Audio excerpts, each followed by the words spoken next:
ماڵاوەیەکی هەمیشەیی. چیرۆکی یەختە نقمبووەکەی نزیک کەناراوەکانی ئیتاڵیا لە 13/6 لە زاری ڕزگاربووان و کەسوکاری قوربانیان بیسترا. کاگارم دوو کەڕەتی ژۆر کەڕەتی ڕێی بۆم پاڵیا باشە بڕوە دێەوە قسمەتی خوا نەبوو بەهێن هاتەوە کەڕەتی کەش هاچۆ بۆ دروم سواری یەختەکە بوون و فیزی سوتا بوو چی بوو نەڕۆشت منە لە شوێنی خوانە وەریزات گرتنی. بەڵام لەم بەدوادا چوونە چیرۆکەکە لە زاری ئەوانەوە دەبیستین کە قاچاقچین و شارەزای ڕێگەی مەرگن. بەحساب ئیشی برادێکی من بڕوە باشە ئیشی برادەرەکەی من وتی وەڵایەتی ناکەوتم بۆ سەڵای لەبەرەوەی حامیلێ ئیشێک حازر بوون بڵام بۆ ئیشە تەقریبی 5 دقە لەوان دوور بوو. ئەمە قاچاقچی ئارام و هاوژینە دووگیانەکەی و دوو کچە بچووکەکەین. ئەوان سەرنشینی یەختە نقمبووەکەن و هەموویان گیانیان لەدەستداوە. وتی بەخوا بژمرم نایەمە تێ بێم شۆ بڕۆم. من لە هەولێرم و ئەو لە تورکایە.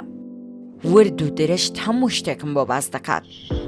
قسم نسیبەکەی منیش تەلەفۆنم کرد بۆ کوڕێکی بەتمارێت چیە ئەمشەو فڵای حاجی شتێکی وا هەیە وتم هەیە شتێکی وا هەیە ئەم شۆڕوە دەکوێتی وڵا لە بۆ درومە. ئەو یەختەیە کە سەری کەوتن وانە؟ بەڵێ ئەو سەرەکە سەرکەوتن ئاڕۆڵە. بەڵێ منیش تەلەفۆنم بۆ کرد وتم ئارامژیان ئیشێکی کە هەیە ئەڕوا وتی دەمە حاجیت خوا بمنێرە با بڕۆم نجاتم بێت من خێزانەکەم ئەوەی نەماوە یەختەکە خراب نەبوو ئەم ڤینە تەقیوە ئەڵێ سەلاجێکی بچووکی تیا خواردنی خەزم براوی تیادانن ئەو سەلاجێ تەقیوە ئەمە لە سای یەکتیوە ڕۆمە شەخصی خۆ ماڵی ئادەم و ئەوان 83 دەڵام لێسان بوون بە شەرتەکە و شۆی کشم لێ نەکرد بووم باشە لەبەر ئارام وەکو برام وا بوو من خۆمۆکەی مابوو کەمتە خەمیتیانە بۆ میشە بەس خوای گەورە هەموو چی چێژێکی تایە خەڵک ئێستا خەڵکەوەتا من ئێستا حالێن لە تورکیا باشە خوا بۆ قورئانە دوێنێ پێرە 20 نەفەر تەلەفۆنی بۆ کردوم هەر لە دوای ڕووداوەکەش لە دوای ڕووداوە خوشکی بەڕێزم خەڵک گوێ ناگرت. دوای هەوڵدانێکی زۆر گەیشتمە یەک لە گەورەترین قاچاقچیە کوردەکانی دەریای ئیجا. بڕیارە لە سلێمانی یەکدی ببینین. ناو و ناسنامەی ئەو پارێزراوە. ئەو لە نزیکترین هاوڕێیەکانی ئەو قاچاقچیەیە کە خاوەنی یەختە نقمبووەکە بووە. خۆشی خاوەنی کۆمەڵێک یەختە لە ئیجە و تاو ناتاوێ پڕی دەکات لە خەڵک و بەرەو یۆنان و ئیتاڵیایان دەنێرێ. بەپێی کاتە ئەگەر خەڵک زۆرتر بڕوا سەفەر بکە لەوانەیە هەتاک و دەفتەرێک و 20 وەرەقە 30 وەرەقەش سعرەکەی بەرز بێتەوە. ئەگەر خەڵک کەمتر سەفەر بکە لە 8,000 بۆ 9,000 دۆلار. ئەو کەسانی کە نەفەرەکان کۆکەنەوە 10 تا 500 وەرەقە بۆ خۆیان هەڵەگرن لەو پارەیە باقیەکەی کە یەدەن بەو کەسەی کایبات.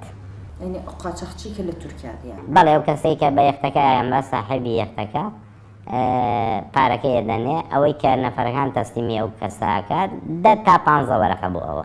ئەو یەختانە لە 8 کەس بۆ 12 کەس زیاتر نییە. حەدی عەلای 12 کەسە. کەچی بوون 76 و 50. بەڵێ جاری وایە 100 کەس شتێک. جاری وایە لە 50 کەسەوە بۆ 100 نەفەر عادەتەن تێیەکری. بەڵام خۆ هەر نەفەرەکان نییە.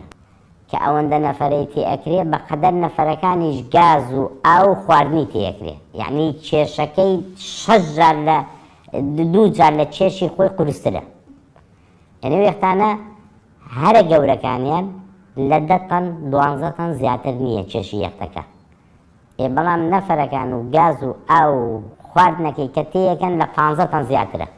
نرخی ئەو یەختانە عادەتەن لە 100,000 ئیرۆ بۆ 150,000 ئیرۆیە. بەپێی گەورەی و پچوشی یەختەکەیە. بۆ یەک سەفەر بەکاردێن. بەڵێ بۆ یەک سەفەر بەکارەهێنرێ. لە دوای سلێمانی دەبێت بڕۆین بۆ ئەو شارەی کە سنتەر و کڕۆکی کۆچە لە هەرێمی کوردستان.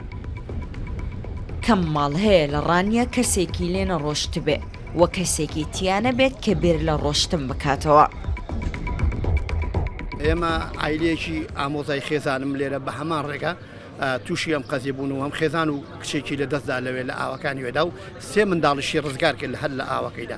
منێکێکم لەوانە مەسەلە من کوڕەکەی خۆم یەک تاکە کوڕم هەیە لە ڕێگەی ئەو ئاوە کۆچی کردووە بوێدا. قاچاقچی جگەل لە درۆ جگەل لە ناڕاستگۆیی بەرامبەر بە بازرگانەکە هیچ شتێکی دیکە ناتوانێت بکات چونکە بە بڕوای من هەمویان جۆرێکن لە دەڵاڵ.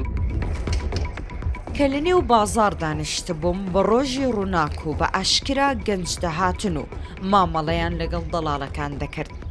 مامەڵەیەکی زۆر ئاسایی کە هیچ لەوە نەدەچوو کە مامەڵە بێ لەسەر ژیانی مرۆڤێک. کۆچبەرەکان لە ڕێگەی کۆچی گەیشتویان نەگەیشتویان دەستا و دەست دەکرێن و لە دەستی ئەم دەڵاڵ بۆ ئەو دەڵاڵ و لە دەستی ئەو قاچاقچی بۆ ئەو قاچاقچی.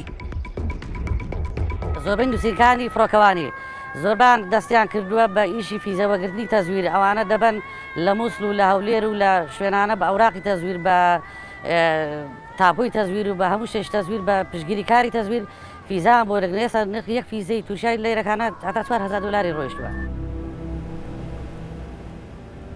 ئەو یەختەی لە بۆ درومی تورکیاوە بەرەو ئیتالیا بەڕێکەوتبوو 76 کەسی هەڵگرتەبوو.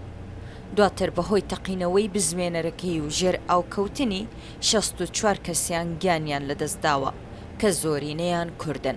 بەپێی بە دوواداچوونەکانی ڕوودا و هۆکاری تەقینی بزوێنەری یەختەکە ناشارەزایی کاپتنی یەختەکە بووە کە بێ بەکارهێنانی چارۆگ و کارکردنی بەردەوامی بزوێنەرەکە وای کردووە کە تەنیا بەرگەی 3 ڕۆژی گەشتەکە بگرێت.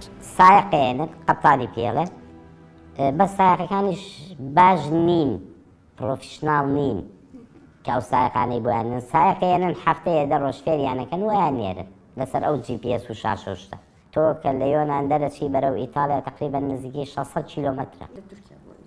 نا هەر لە یۆنان کە ئیترە بێتە لە یۆنان نەتوانێت بە مەجالیتیا هەیە بەس لە یۆنان بۆ ئیتالیا تقریبی 550 کیلۆمەترە 500 بۆ 600 کیلۆمەترە بینەکەی ناتوانێت هیچ بەلەمێکی پچکۆلە ناتوانێت دەرباسی بێت. هەر کەسێ بڕوا بۆ ئەوروپا بڵێ وەڵام من نەمزانیوە ئەوەنەی تێیەکەن و یا نەمزانیوە ئاوا ئەڕات و یا نەمزانیوە ئەوەندە خەتەرە ڕاز ناکات.